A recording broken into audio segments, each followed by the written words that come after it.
My view is that the world has been in a depression since 2007 and will remain so for an indefinite period of time. And when you say that, people are, wait a second, we know the definition of a recession. The technical definition of a recession is 2 consecutive quarters of declining GDP, rising unemployment. There's a few other bells and whistles. There's a little bit of subjectivity to it. The National Bureau of Economic Research are the unofficial but widely followed referees on when you're in a recession and when you're not. Well, we're in an expansion. So wait a second, how can we be in a depression if we're in the 10th year of an expansion? And the answer is that people don't really understand the definition of a depression. They assume intuitively, well, if a recession is 2 quarters of declining GDP, and a depression sounds worse, it must be 6 quarters of declining GDP. Well, we haven't had that. But that's not the definition of a depression. The definition of a depression is a sustained period of below trend growth with no particular tendency to collapse or getting back to trend. In other words, I'll use the United States, but you can apply this more broadly to the world. If trend growth is 3.5%, and that's probably the long-term potential of the United States, you can higher nominal growth with inflation, but we're talking about real growth. If trend is 3.5, and you're running at 2, that gap between, say, 3.5 and 2, that's depressed growth. So yes, you have growth. You're not in a technical recession, but you're in a depression because you're not getting back to that trend. And people say, well, 2%, 3%, it's 1 percentage point. Who cares? No, that gap is huge. And because of the compounding effect, think of it as a wedge. Here's the trend line. Here's the actual line. That wedge gets bigger. So we're 10 years out. We've left $5 trillion of potential growth on the table. That's the output gap or the growth gap, the difference between depressed growth and trend growth. That's how much wealth has been lost because of this depressed growth. But being objective, using the numbers I mentioned, we're in a depression. We're going to stay that way. The United States is Japan. Japan had the famous lost decade. Well, the lost decade was 20 years ago. Started in 1990 through 2000. Japan's now almost at the end of their 3rd lost decade. If something doesn't change, either in terms of policy or a collapse, something gets worse. But absent that, we're going to remain in this kind of punk 2% growth as far as the eye can see. People say, oh, well, the headwinds, demographic, technological, productivity, psychological, etc., haven't changed, and there's no reason to expect they'll change. So combine this world depression, because what I just described is true of Japan, it's true in Europe, not so true in China, but China's a special case. There's a lot of, they cook the books, they're 7-8% growth that they've been printing. Cut that in half because 45% of that growth is infrastructure, most of which is wasted. So if you apply generally accepted accounting principles and made them write off all that wasted investment, they'd be a lot lower than it appears. But the whole world is caught in this trap. Meanwhile, debt is going up faster than the growth. Is debt good or bad? Well, it depends. Debt can be good if you can afford it, if you can pay it off, and you can use it for productive purposes. It's bad if you can't afford it, it's not sustainable, you're using it as a substitute for real growth, and it's all going to crash and burn. So you can't understand debt in isolation. You have to understand debt relative to income. And that debt to GDP ratio, which is something I spent a lot of time looking at, the GDP is kind of chugging along, not going up very much, but the debt's going like this. The debt to GDP ratio is getting worse. It looks like we're heading for a global debt crisis. Not quite there yet, but it could happen sooner than later.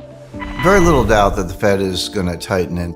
The baseline scenario for the Fed is straightforward. They're going to tighten 4 times a year, every March, June, September, and December, unless one of 3 pause factors applies. The pause factors are disorderly decline in stock markets, employment starts to go down, basically we lose jobs, their unemployment's going up. The third one, disinflation or deflation spins out of control. Right now, none of those 3 pause factors applies.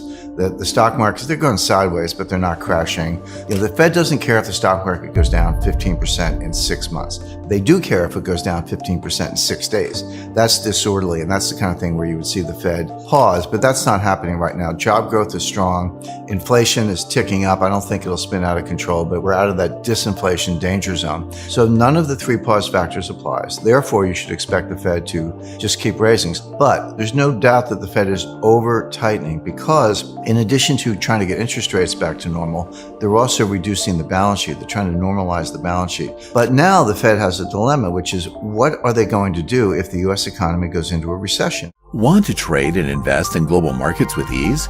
Build your portfolio with a one-stop investment app.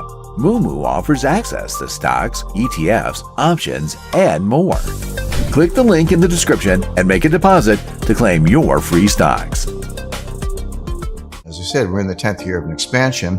The old cliche, expansions don't die of old age, is true, but they do die. And history shows that it takes about 4 percentage points of cuts, 400 basis points, in other words, for the Fed to get the economy out of a recession.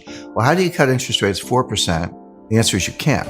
You cut them to zero and then you're stuck. You're at that zero bound, and the evidence is good that negative rates don't work. So then what do? We're going to print some money again. Modern monetary theorists would say, yes, I disagree, and I think the Fed disagrees, as shown by their own actions in trying to reduce the balance sheet. So what the Fed is doing, they're trying to raise rates, get the balance sheet down, maybe $2 trillion, a little bit less, so that when the recession hits, they can run the playbook again. They can cut rates and, if necessary, do QE. But here's the dilemma. Can you normalize interest rates and normalize the balance sheet without causing the recession that you're preparing to cure? That's the conundrum. I think the answer is no. I think that actually in trying to tighten to get ready for the next recession, they're probably going to cause the recession. There's no data, there's no time series that tells you how this is going to play out, except during QE, what did we see? We did not see a lot of inflation, but we saw asset prices blow up, stocks, real estate, other asset categories. They all went up a lot. So it seems, at least kind of first order intuitive, that if you print money, asset prices go up. If you destroy money, asset prices are going to go down. So what the Fed is doing, they're destroying money, reducing the money supply. So they're really double tightening. In addition to the 4 rate hikes a year, this reduction in the balance sheet is probably equivalent, this is an estimate, probably equivalent to 4 more rate hikes per year. So they're actually tightening, probably going to throw the economy into recession. The Fed has never forecast a recession. They have a terrible forecasting record. This will happen before they know it. And of course, we all know that stocks will go down. So based on that, I'm not bullish on growth. I'm bearish on stocks. People say, well, gold hasn't gone up a lot. It's true. I'm surprised it hasn't gone down more given the tightening environment that we've described. So gold has actually performed fairly well given the environment. Now, what I do expect is in time, as these signs of recession emerge, yield curve inverts, growth slows, job creation slows down, not a full-scale recession or crash, but just enough warning signs, and the Fed reverses course. All of a sudden, they do pause at one of these meetings. Gold's going to skyrocket because that's an admission. At that point, the Fed's throwing in the towel. They say, you know what? We really can't escape the room. We can't get back to normal because when we try, we sink the economy and we have to back off. And that's when gold will shine, no pun intended, because it'll be very clear that the Fed cannot get out of this easy money mode. One thing I never do, I never make a forecast or make a claim without backing it up. There are people out there that are a dime a dozen, this is going to crash or this is going to go up or growth is great or it's slow, whatever. That's fine, but you need to back that up with some kind of analytics, some kind of data, some kind of analysis that you can do. And I always do that, and I'm always happy to kind of drill down on that. So the methodology I use is quite different from what Wall Street forecasters use. First of all, I'll just spend a minute on what Wall Street does and what most analysts do, because it's badly flawed. It's no surprise that, every year the Fed does a 1-year forward forecast. So in 2009, they predict 2010, 2010, they predict 2011, so on. Same thing for the IMF, same thing for Wall Street. They are off by orders of magnitude year after year. I mean, how can you be wrong by a lot 8 years in a row and then have any credibility? And again, the same thing with Wall Street. You see these charts. The chart will show the actual path of interest rates or the actual path of growth. And then along the timeline, which is the x-axis, they'll show what people were predicting at various times. The predictions are always way off the actual path. And there's actually good social science research that shows that economists do worse than trained monkeys in terms of forecasting. And I don't say that in a disparaging way. Here's the science. A monkey knows nothing, right? So if you have a binary outcome, up, down, high, low, growth, recession, and you ask a monkey, they're going to be right half the time and wrong half the time because they don't know what they're doing. So you're going to get a random outcome. Economists are actually wrong more than half the time for 2 reasons. One, their models are flawed. Number 2, what's called herding or group behavior. An economist would rather be wrong in the pack than go out on a limb and maybe be right, but if it turns out you're not right, you're exposed. There are institutional constraints. People want to protect their jobs. They're worried about other things than getting it right. So the forecasting record is pretty bad. The reasons for that, they use equilibrium models. Capital markets are not an equilibrium system, so forget your equilibrium model. They use the efficient market hypothesis, which is all the information's out there. You can't beat the market. Markets are not efficient. We know that. They use stress tests, which are flawed because they're based on the past, but we're always outside the past. The future could be extremely different. If the next crisis is worse, There's nothing in that history that's going to tell you how bad it can get. And so they assume prices move continuously and smoothly, so price can go from here to here or from here to here. But as a trader, you can get out anywhere in between. And that's where all these portfolio insurance models and stop losses come from. That's not how markets behave. They go like this. They just gap up. They don't hit those in-between points, or they gap down. You're way underwater, or you missed a profit opportunity before you even knew it. So in other words, the actual behavior of markets is completely at odds with all the models that they use. So it's no surprise the forecasting is wrong. So we talked earlier about business cycles, recessions, depressions, and that's conventional economic analysis. That's really thinking in terms of growth, trend growth, below trend growth, business cycles, etc. Collapse or financial panic is something different. A financial panic is not the same as a recession or a turn in the business cycle. They can go together, but they don't have to. So let's talk about financial panics as a separate category. Complexity theory shows that the worst thing that can happen in a system is an exponential function of scale. Scale is just how big is it? Now you have to talk about your scaling metrics. We're talking about the gross notional value of derivatives. We're talking about average daily volume on the stock market. We're talking about, debt. We could be talking about all of those things. This is new science, so I think it would be years of empirics to make this more precise. But the theory is good, and you can apply it in a sort of rough and ready way. In other words, if you triple the system, the growth went up by a factor of 10, 50, etc. There's some exponential function associated with that. So, people think, well, gee, in 2008, we learned our lesson. We got debt under control. We got derivatives under control. No, debt is much higher. Debt to GDP ratios are much worse.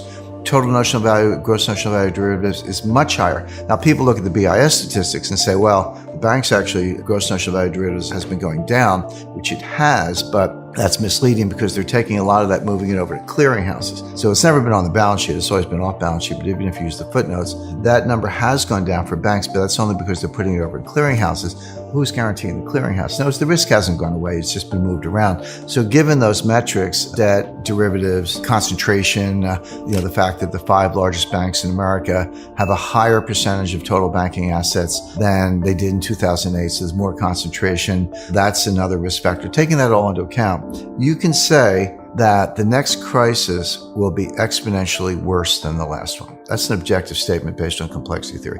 So you either have to believe that we're never going to have a crisis. And I'm like, well, you had one in 1987, you had one in 1994, you had one in 1998, you had the dot-com crash in 2000, mortgage crash in 2007, Lehman in 2008. Don't tell me these things don't happen. They happen every 5, 6, 7 years. Doesn't mean it happens tomorrow, but nobody should be surprised if it does. So the point is, this crisis is coming because they always come, and it'll be exponentially worse because of the scaling metrics I mentioned. Who's ready for that? The problem has never gone away. We just get bigger bailouts at a higher level. What's bigger than the central banks? Who can bail out the central banks? There's only one institution, one balance sheet in the world that can do that, which is the IMF. The IMF actually prints their own money. The SDR, the special drawing right. SDR is not strawberry daiquiri on the rocks. It's a special drawing right. It's world money. That's the easiest way to think about it. They do have a printing press. And so that will be the only source of liquidity in the next crisis, because the central banks, if they don't normalize before the crisis, and it looks like that they won't be able to, they're going to run out of runway, and they can't expand the balance sheet beyond a small amount because they'll destroy confidence. Where does the liquidity come from? The answer is it comes from the IMF. So that's the kind of global monetary reset, the monetary apocalypse. Click the link in the description and make a deposit to claim your free stocks.